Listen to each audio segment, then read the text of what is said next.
So next up are rational numbers. So what is a rational number? Recall that a rational number is a number that can be expressed as a quotient of two integers, where the divisor is not 0.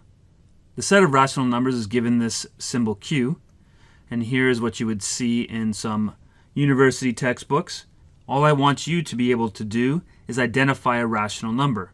We just call a fraction. So for example, rational numbers could be 1 over 2, negative 3 over 4, 50 over 1,000. Other rational numbers could be the number negative 7. Remember that negative 7 is the same thing as negative 7 over 1. So again, rational numbers are just fractions, but they have to have an integer in the numerator and an integer in the denominator. So let's go through how to add and subtract, multiply, and divide rational numbers. Let's start with addition and subtraction. To add or subtract rational numbers, we're going to have to determine a common denominator. So let's go through the first example, 1/2 minus 2/3. We're going to rewrite 1/2 and 2/3 as equivalent fractions with the same denominator. So for example, 1/2 is the same thing as 3 over 6. And 2/3 is the same thing as 4 over 6. So we call these equivalent fractions. How did I get these numbers? Well, first of all, I looked for a common denominator, and all I did was take 2 times 3, which I know is 6. So that means I took the first fraction, multiplied the top and bottom by 3, and the second fraction multiplied the top and bottom by 2. Once we have a common denominator, all we need to do is subtract the numerator in this case, or add it depending on the sign between the two fractions.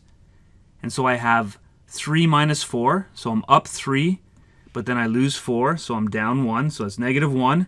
And all we do is keep the denominator, so it's negative 1 over 6. For our second example here, there's one small trick. Notice it says minus, and then it has another negative in the fraction. So what I would do is, first of all, try not to keep two signs for a term. Let's make it one sign. So I have negative 1 over 2, and two negatives will give me a positive, so plus 3 over 5. So next we need equivalent fractions with the same common denominator. So I'm just going to multiply the first fraction by 5, the second one by 2. So an equivalent fraction for negative 1/2 is negative 5 over 10. And an equivalent fraction for 3/5 is 6 over 10. So once again, I multiplied the top and bottom of the first fraction by 5, the top and bottom by the second fraction by 2 to get the same common denominator. So for this one, I'm down 5 and I'm up 6, so that means I'm plus 1, and this is 1 over 10. Next is to multiply rational numbers. And notice for multiplying, we're not finding a common denominator.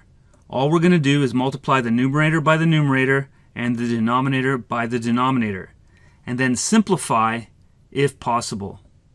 So let's go through the first one. The first one says 2/3 times negative 6 over 7. So I'm going to multiply numerator by numerator, denominator by denominator. 2 times negative 6 is negative 12, and 3 times 7 is 21. Next, if possible, you need to simplify. Notice that the integer in the top and the integer in the bottom are both divisible by 3, so I'm going to divide them both by 3, and that gives me negative 4 over 7. So negative 4 over 7 is the reduced equivalent fraction to negative 12 over 21. Next one, notice we have a mixed fraction, so what we're going to do is we're going to rewrite this. So 2 1/2, remember to rewrite it, we're going to multiply the 2 here by the 2 in the denominator. So that's 2 times 2 is 4. Then we're going to add 1, and this tells us that the improper fraction will be 5 over 2. So this gives us 6 over 7 times 5 over 2. Multiply the numerator by the numerator again, denominator by denominator. This gives us 30 over 14. And finally, simplify this expression. So find a number that both integers are divisible by. And in this one, the number is 2.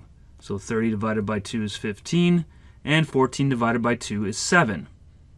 And then check to see that there's no other number that this is divisible by. Finally, let's go on to division. To divide rational numbers, we're going to multiply by the reciprocal. So let's go through an example. So this says 2/5 divided by -1/2.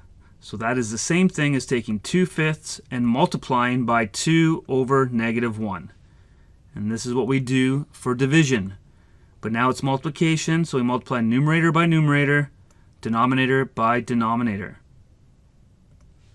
2 times 2 is 4, and 5 times -1 is -5.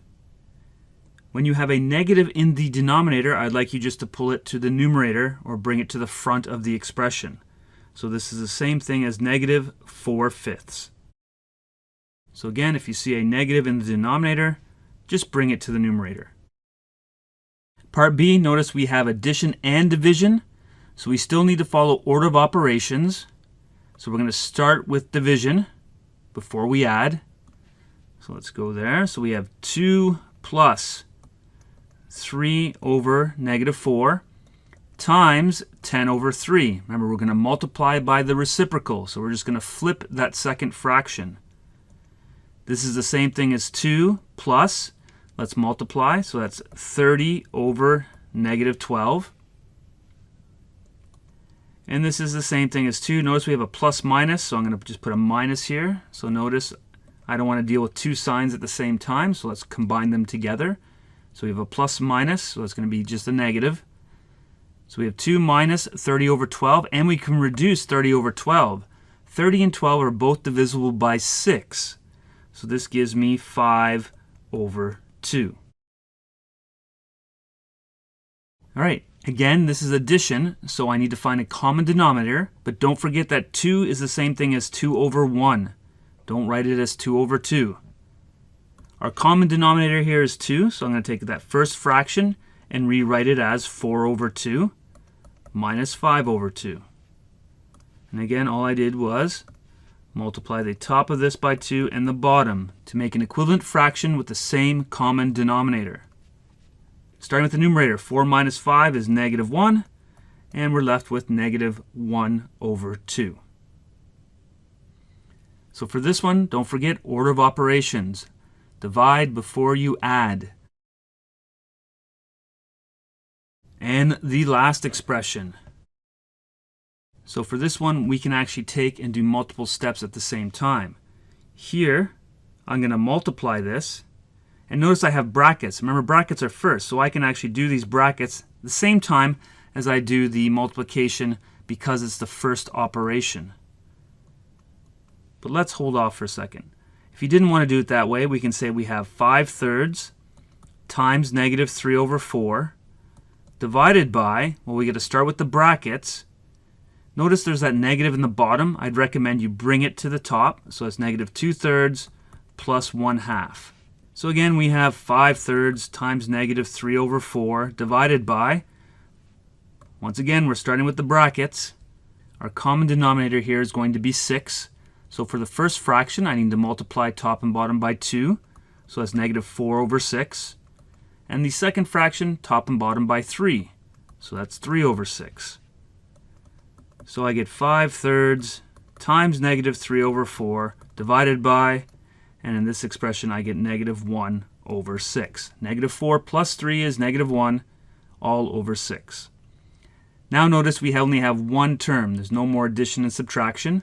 So now we follow order of operations from left to right using multiplication or division. So let's start with multiplication. That's here. Multiply and multiply. So now that's -15 over 12 divided by, but remember we can change that to multiplication. That's 6 over -1. So one tip I would recommend is simplify whenever possible before you multiply. 15 over 12 can be reduced. We can divide top and bottom by 3. And if we do that, that gives me -5 over 4. So again, this is an equivalent fraction to negative 15 over 12. I divided 15 by 3, which gives me 5, and 12 by 3, which gives me 4. And now we're multiplying by 6 over negative 1. Notice the numbers are smaller, so they're easier to deal with. Multiply numerator with numerator, denominator with denominator, and I end up with negative 30 over negative 4. Since I have a negative divided by a negative, this is just going to be a positive fraction, so this is the same thing as 30 over 4. And notice top and bottom are also divisible by 2, so I can reduce this to 15 over 2. And there is my answer for this expression. So from your textbook, you should try the following questions. They all relate to integers and rational numbers. And good luck.